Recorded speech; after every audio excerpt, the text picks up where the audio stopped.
दोस्तों, 10 जनवरी 2022 को हम लोगों का एक रैंडम प्लान बना कि क्यों ना ओली घूमने जाया जाए। बस फिर क्या था, बिना किसी खास तैयारी के गाड़ी उठाई, सामान पैक किया और हम सब निकल पड़े बागेश्वर से ओली की तरफ। बागेश्वर से बहुत खूबसूरत हिल स्टेशन ग्वालदम, चमोली, कर्णप्रयाग, गोपेश्वर, ये सब होते हुए लगभग 200 किलोमीटर से ऊपर और 6-6.5 घंटे की कार ड्राइव के बाद हम लोग शाम के 7-7:30 बजे लगभग पहुंचे जोशीमठ, जो कि गाइस बहुत खूबसूरत जगह है। तो हम लोगों ने यह सोचा कि क्यों ना नाइट स्टे यहीं पे किया जाए। तो रात को होटल सर्च किया और लगभग 7:30 साढ़े 8 बजे तक हम लोगों को होटल मिला और हम लोग वहीं पे होटल में रुक गए। थकान भी बहुत लगी थी तो हमने कुछ खास नहीं किया और डिनर करके हम लोग वहीं पे सो गए। सवेरे हमने ये सोचा कि हम लोग 9-9:30 बजे यहाँ से ओली की तरफ निकलेंगे। तो सवेरे 7:30-8 बजे नींद खुली और हम लोग फ्रेश हुए, ब्रेकफास्ट लिया और हम लोग निकल पड़े जोशीमठ से ओली की तरफ, जो कि जोशीमठ से लगभग 14 किलोमीटर ऊपर ऊंचाई पर है। तो फिर क्या था, बहुत खूबसूरत नज़ारों को अपने कैमरे में कैद करते हुए हम लोग निकल पड़े जोशीमठ से ओली की तरफ।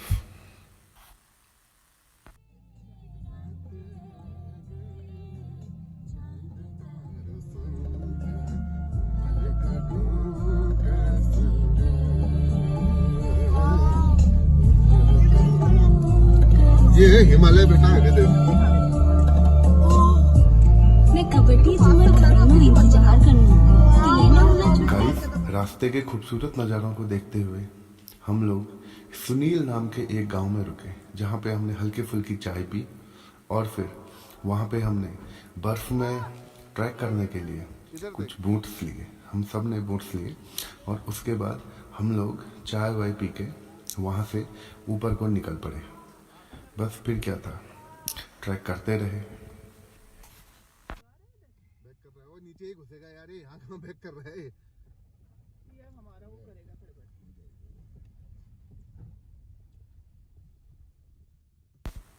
लेकिन गाइस, कुछ किलोमीटर और ऊपर चलने के बाद हमें पता चला कि अब गाड़ी जाने लायक रोड नहीं है। तो फिर क्या था, लोकल लोगों से पूछा कि अब कैसे जाया जाए।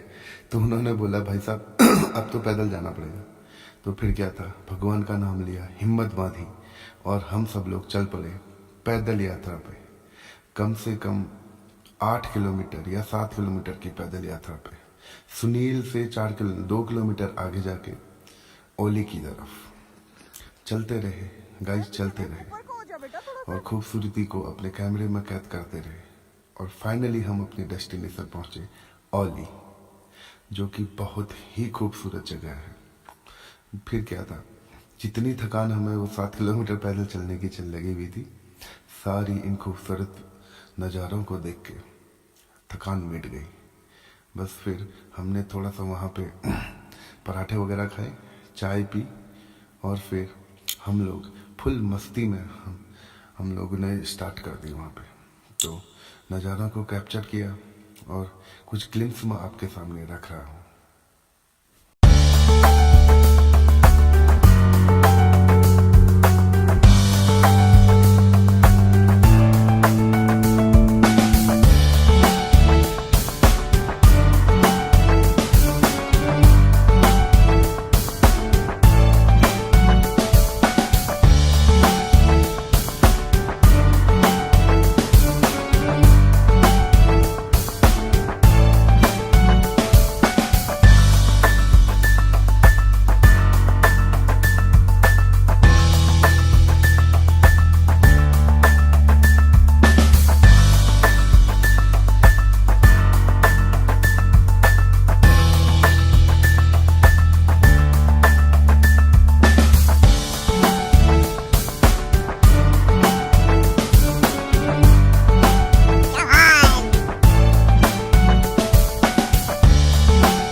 आप मत मानना मुझे बुरा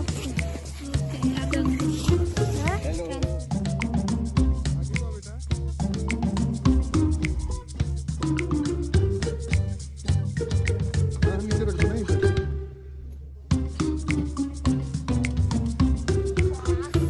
इधर को आ दौड़ के, यहाँ को आ दौड़ के आना।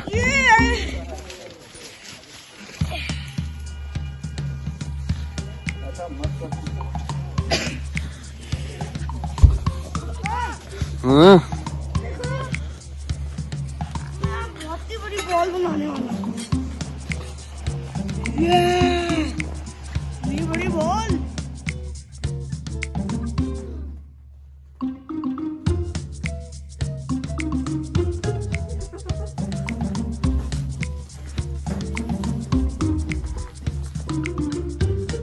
हाँ हाँ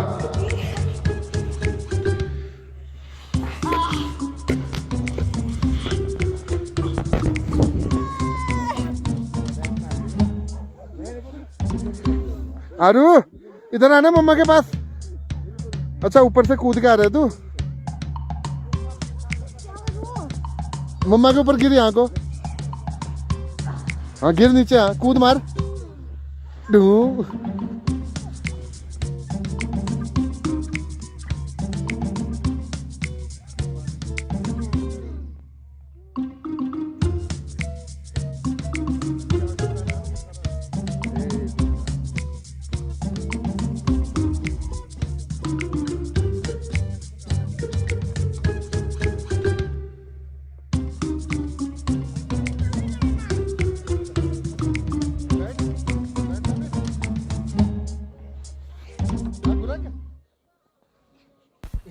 गाइस मस्ती तो बहुत ज़्यादा की, बहुत ज़्यादा स्नो फन किया क्योंकि जगह ही इतनी खूबसूरत है। लेकिन हम लोगों का एक प्लान और था कि यहाँ से 2-2.5 किलोमीटर और ऊपर जाके एक ओली लेक है जो कि बहुत खूबसूरत होती है और बर्फ़ के टाइम पे तो और ज़्यादा खूबसूरत हो जाती है। तो लोकल लोगों से पूछा हमने क्या कभी हम जा सकते हैं, तो उन्होंने हमें मना किया। क्यों? एक तो मौसम बहुत ख़राब होने लगा था और शायद फिर से बर्फ़ पड़ने की आशंका थी। तो ऐसे में उन्होंने हमसे कहा कि अब अभी मत जाइए, अगर टाइम होता तो चले जाते। बस एक ही चीज़ रह गई दिल में कि हम लोग ओली तक आए लेकिन ओली लेक नहीं देख पाए। फिर भी बहुत ही खूबसूरत यादों को ओली जो कि सिंपली हेवन है, वहाँ की बहुत खूबसूरत यादों को हम लोग अपने कैमरे में संजो के फिर से नीचे की ओर निकल पड़े और अपने 1 घंटे में लगभग हम लोग गाड़ी पे पहुँचे। और फिर हम लोगों का प्लान बना कि अब बागेश्वर को ही निकला जाए। तो हम लोग शाम को लगभग 5:30-6 बजे हम लोग ओली से निकले और जोशीमठ होते हुए फिर से ग्वालदम वगैरह रास्ते में पड़ा और वहाँ से हम लोग पहुँच गए बागेश्वर। रात के लगभग 12-12:30 बजे हम लोग बागेश्वर पहुँच गए। तो इस तरह एक रैंडम अनप्लैन्ड बहुत ही यादगार और खूबसूरत यात्रा का समापन हुआ। तो गाइस ओली एक बार ज़रूर जाना।